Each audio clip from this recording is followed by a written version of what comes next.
Oi, eu sou a Gil e esse é o Azar Tropical.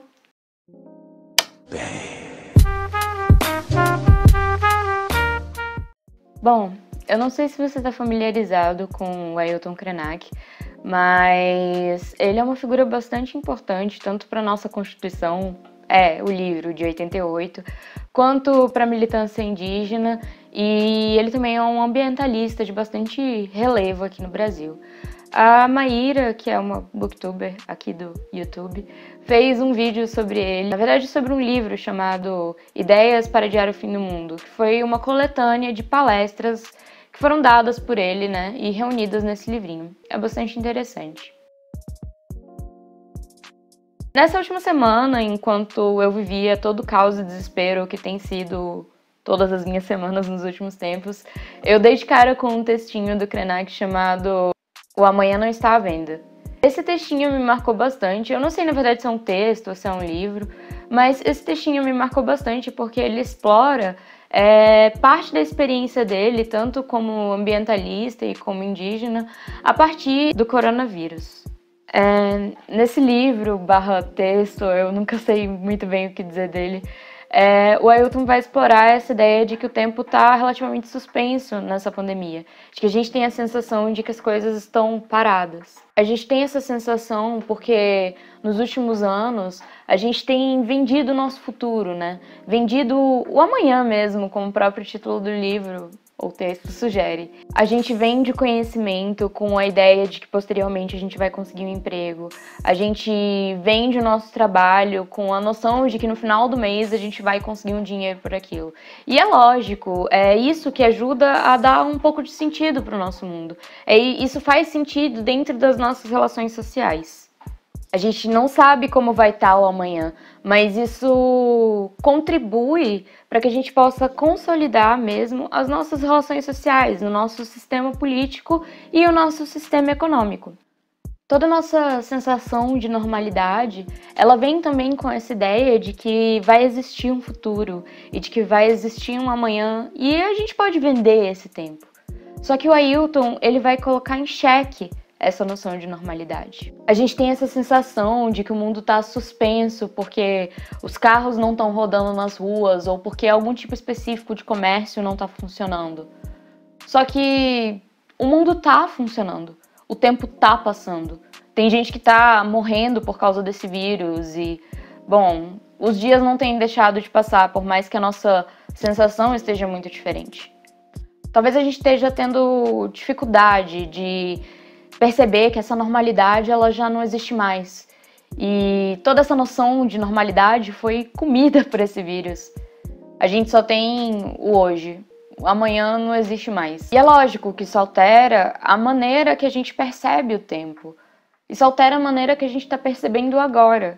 Tá tudo mudando, mas ao mesmo tempo tá tudo igual, porque a gente está em casa. Toda essa noção de normalidade que a gente tem foi moldada pela modernidade. Afinal, o que é mais moderno do que carro, trator, internet, videogame, né?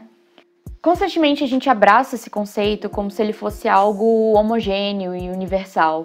Como se cada vez a gente fosse se tornar mais e mais moderno e fôssemos todos dar as mãos e andar para essa luz incrível que fica no fim do túnel. Como se ela fosse tirar a gente do mapa da extinção e fosse salvar a gente dessa catástrofe ecológica.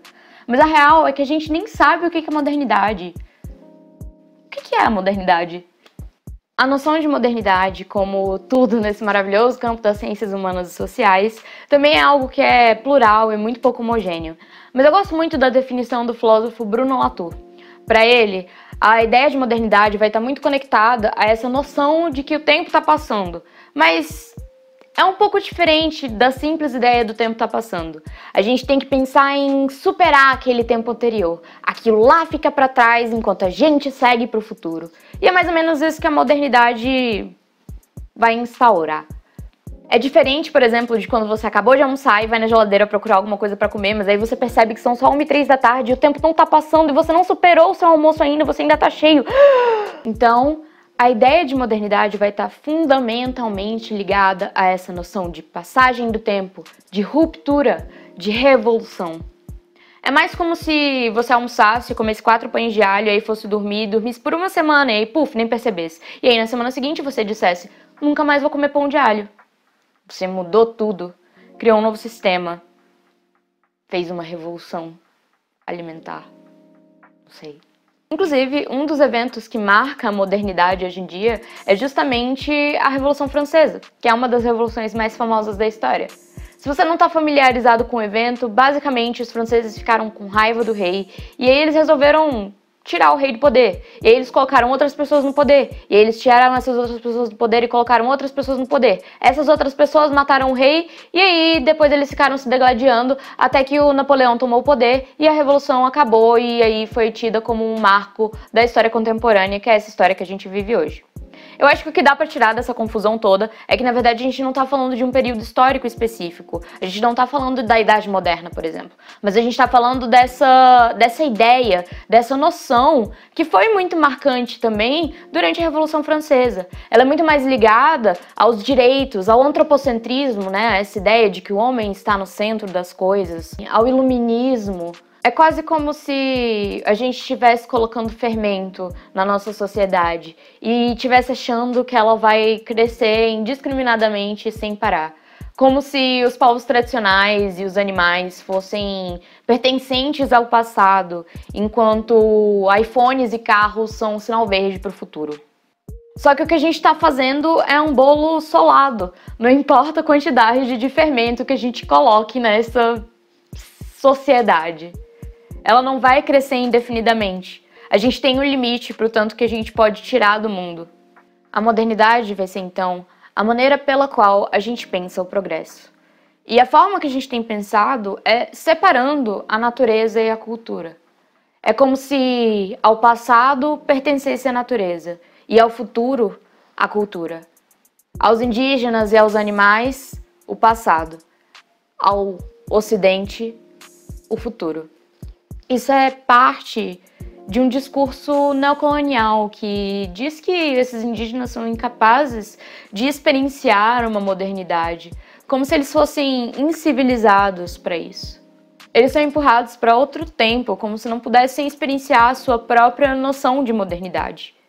E existe uma modernidade indígena, existe uma modernidade com um pensamento cheio de contradições e em constante ebulição. Mas ela não é uma modernidade pautada pelos valores do capital ou das fábricas de progresso. Os valores de progresso dos indígenas são completamente diferentes dos que a gente tem nesse dito Ocidente.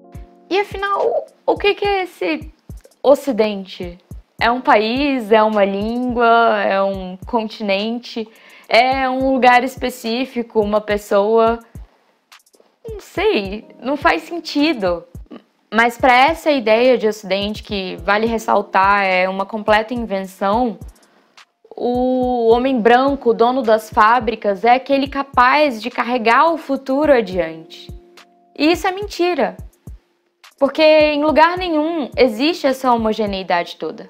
Em alguma medida, é essa noção de que a gente é uma civilização branca e imortal que tem levado a cabo a catástrofe ambiental que a gente está vivendo. Como se a gente pudesse viver de formas separadas da natureza e como se nós fôssemos totalmente absolutos sobre esse lugar em que a gente vive. Mas agora a realidade é outra. A gente está enfrentando uma possibilidade real de extinção e de extermínio. E isso é uma realidade que há não muito tempo foi imposta aos indígenas. O genocídio, o roubo de terras, o horror biológico. O fim do mundo é algo recorrente. Ele aconteceu e ainda acontece de forma quase que cotidiana. Então talvez esse seja o momento da gente aprender a escutar. Mas assim, ouvir de verdade, sabe? É o momento da gente aprender a enxergar as formas de ver o mundo indígenas como algo que é válido e, mais que isso, digno de atenção e digno de fazer a gente repensar as nossas políticas públicas. E não olhar para eles como se fossem algo do passado, mas ver nesses povos a nossa única possibilidade de futuro. O Eduardo Viveiros de Castro vai chamar esse movimento de o redevir do índio, Que quando a gente para de enxergar o índio como algo anterior ao século XIX e passa a enxergar nele as nossas possibilidades, os nossos horizontes, o pensamento indígena é uma forma da gente repensar a maneira que a gente lida com o progresso. É um convite para a gente modificar a nossa modernidade. Eu não estou falando de todas as pessoas que vivem sobre esse regime de modernidade ocidental irem morar em uma reserva indígena. Não é esse o ponto.